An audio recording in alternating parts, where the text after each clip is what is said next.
the Sports Renegades podcast on SportstownChicago.com.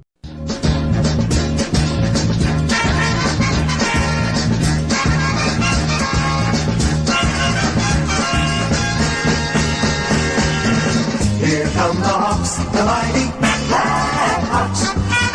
Take the attack, yeah, and we'll back you Blackhawks. You're flying high now, so let's wrap it up. Let's go, you Hawks, move on. Now all the Hawks, here come the Hawks, here comes the Hawks, here comes the Hawks, here comes the Hawks. Waves flashing, sticks crashing, trying for the Welcome into the Sports Renegades here on SportstownChicago.com. I'm Ryan Stuprich.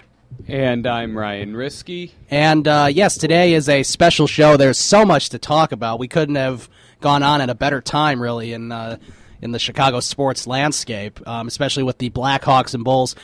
We're going to talk about the Bulls later on in the show, obviously, as Tom Thibodeau is out, and we'll have one of Ryan Risky's friends calling in to vent his frustration on the whole situation, as everyone is pretty much frustrated on it. But we'll start off talking about the Hawks. They had a huge Game 6 win last night, and they really dominated the whole game. I mean, Anaheim came back a little bit in that third period. They played pretty well, but for the most part, the Hawks controlled the whole game. The Hawks controlled the whole game pretty much from the first puck drop because they won like the first 15 face-offs. Yeah, I mean, it was very impressive. It was a completely different team from what we saw in Anaheim, right? And I know with the exception of those 2 goals by Taves in Game 5. Yeah, really, that was really all they had. I mean, it was Teuvo and Taves that game, pretty much. And I know everyone is saying, "Oh, it's too bad they couldn't have won that game in overtime." Well, I don't know if they would have come out playing the way they did if they didn't lose that game in overtime. Because I really think that losing 45 seconds in was like a huge wake-up call. Like, we got to get our act together.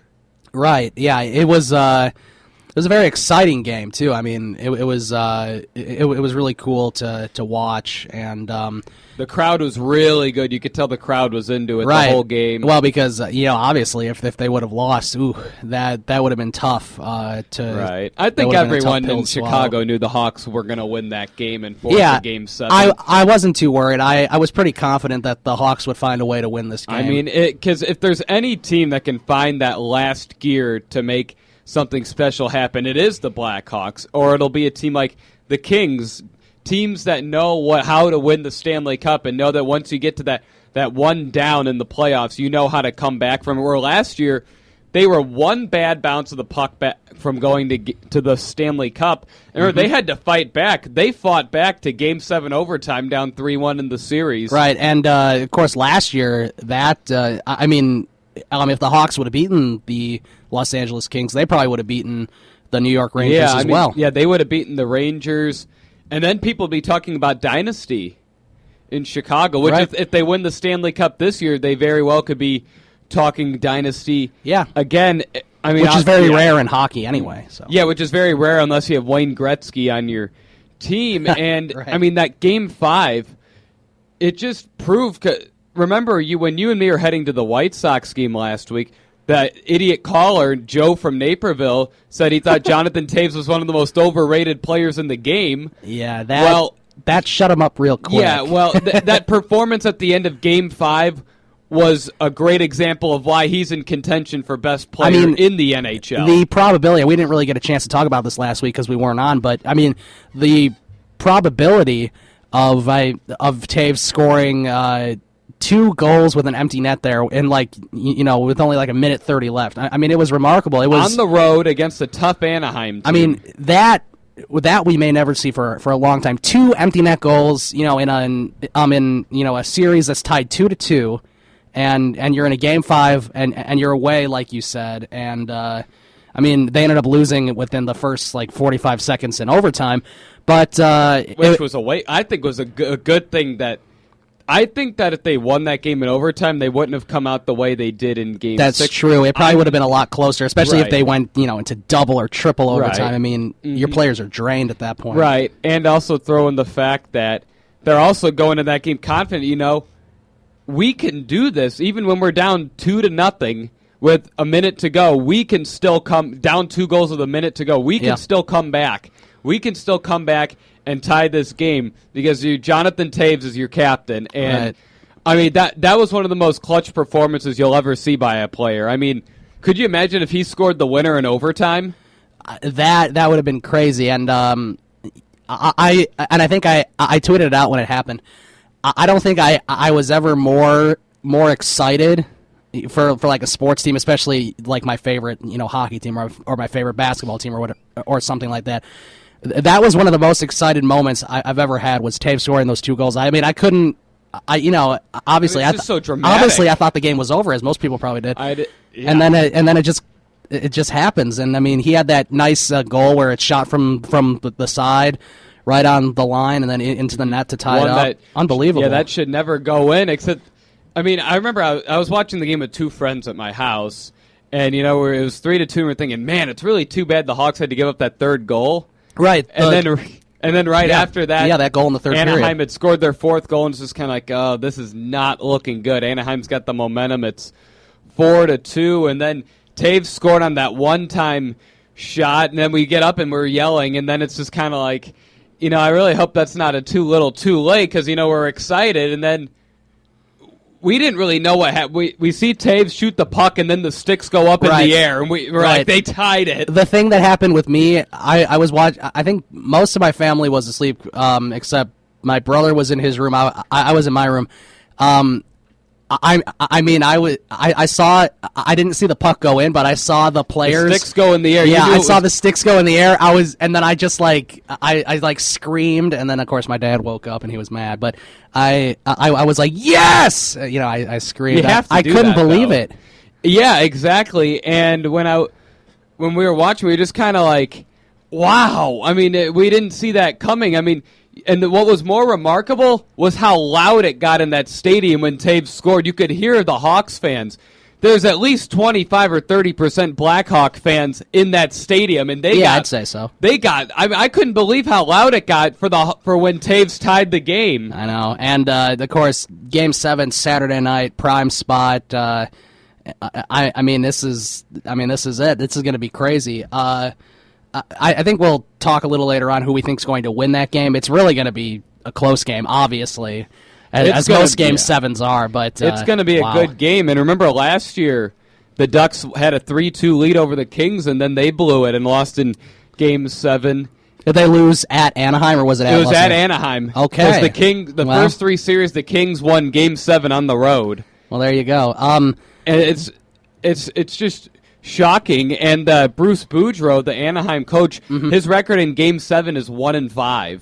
Yeah, so I think a lot of things point towards the Hawks winning this game. I just hope that that's right. Obviously. Right. I know they said that no team in this series has won 2 straight games.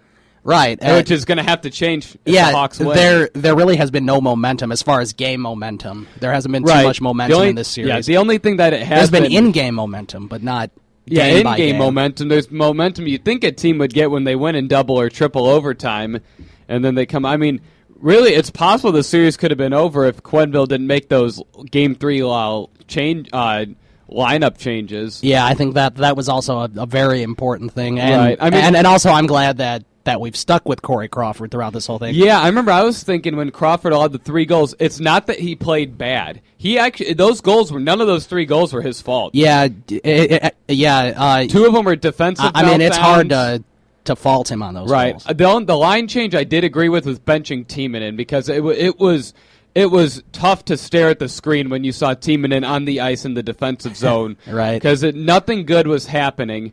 And I was thinking, you should just pull Crawford. It's not a big deal. Get ready for Game 6 and be down 3-2 and have him be a little more fresh. Q stuck with Crawford, and my goodness, they almost came back. And even though it was only like a 2-goal comeback when they tied it, it felt like a lot more. It felt like a lot more because they were so outplayed. That you had an empty net that whole time, and the Hawks just 6th attacker, and when Taves scored, the Hawks were just able to keep it on that side, and they just kept pushing and pushing, and eventually you're going to get a goal to go through. And I mean, when Taves scored that first one, I was just thinking, why did Anaheim have to score that 4th goal? Because usually when you pull your goalie, the team that pulls the goalie is the one that gets scored on. Yeah. I mean, that's how it goes. It never happens where the team that pulls their goalie scores twice with an empty net. It was crazy. That just doesn't happen. Right. I mean, the only kind of thing similar I could think of is Game 6 against the Bruins. The Hawks pulled Crawford to get the extra attacker. Then Bickle scored to tie it, and then Crawford was back in net, and they scored 17 seconds later, except only one of those was with an empty net. I mean, it's just so crazy thinking about it. They scored 2 goals with an empty net without allowing one. Right. And going back to the game last night, I think the most important goal for the Hawks was Andrew Shaw's in the third period because it was 3-2. That was an important one. And then Shaw, 16 minutes in or whatever it was, he made it 4-2. And that pretty much, obviously it put it out of reach because then Shaw had an empty net after that. Right. I mean, it really showed you that, I mean, as they say, the hardest team to defeat in the NHL playoffs or in any sport is a team that has already won the Stanley Cup. Of course. They said, I mean, that's what I've team read. with the most playoff experience usually, is going to have the best chance of going back to that situation. And it's not that just the experience. You have to have won a cup because they say with the Stanley Cup, you really don't know what it takes to win it until you've won it. You can think you know, you never do. And most of these guys have won 2 Stanley Cups and came close to winning a third last year.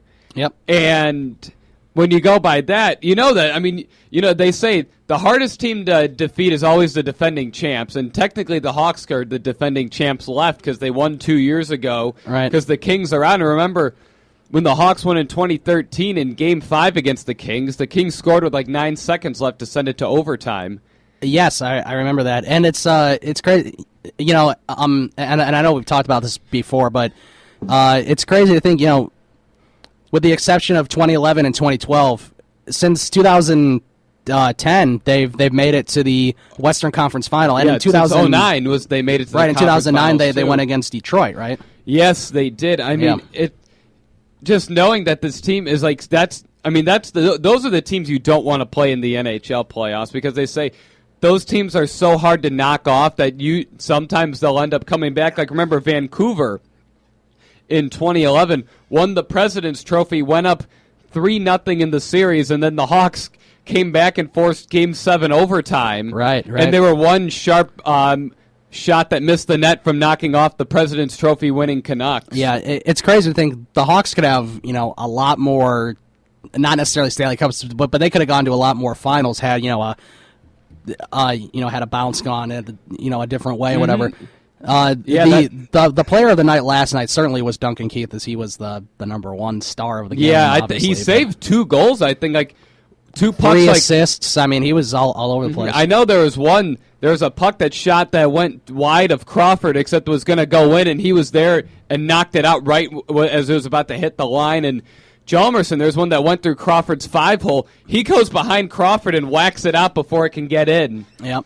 I mean, it's smart defensive play, and those are the things you have to do to win the Stanley Cup. You have to do that, block shots. A lot of teams, they don't go and do that to the extent that the Hawks do because they know that's what you have to do to win. Right. And, I mean, the Ducks are really going to find out that the Hawks are going to be so hard to defeat in Game 7 most likely, as you saw the last 2 conference finals between the Kings and the Hawks.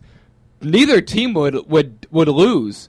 Especially the Kings going up 3-1 and the Hawks forcing Game 7 overtime. Mm-hmm. Neither team was letting the other one win. And of course, in 2013, that happened with Detroit in the second round. Right, yeah, the Hawks knew that they... I mean, I think every single Hawks fan knew that from the moment that the 24-game point streak ended, that they were going to win the Stanley Cup. I was pretty confident. I mean, I think every single person knew that they were going to win the Stanley Cup. And, I mean, that was such a fun season because most teams have, like, ups and downs during the season. They didn't have a single down during the season. Not really. I mean, I think they lost 5 or 6 games only. Yeah, it was very exciting. So, yes, Game 7, Saturday at the Honda Center. That's going to be at 7 o'clock. National television, NBC. Everyone will be watching. We're going to take a break now. We'll come back. We'll probably continue our discussion about the Hawks. We'll probably preview more Game 7, what we think is going to happen, who's going to win. And then we'll also probably talk about Game 7, which Friday night is between Tampa Bay and the New York Rangers. and that's at Madison Square Garden. So we'll take a break, and we'll come back. You're listening to the Sports Renegades here on SportsTownChicago.com. The Sports Renegades podcast on SportsTownChicago.com.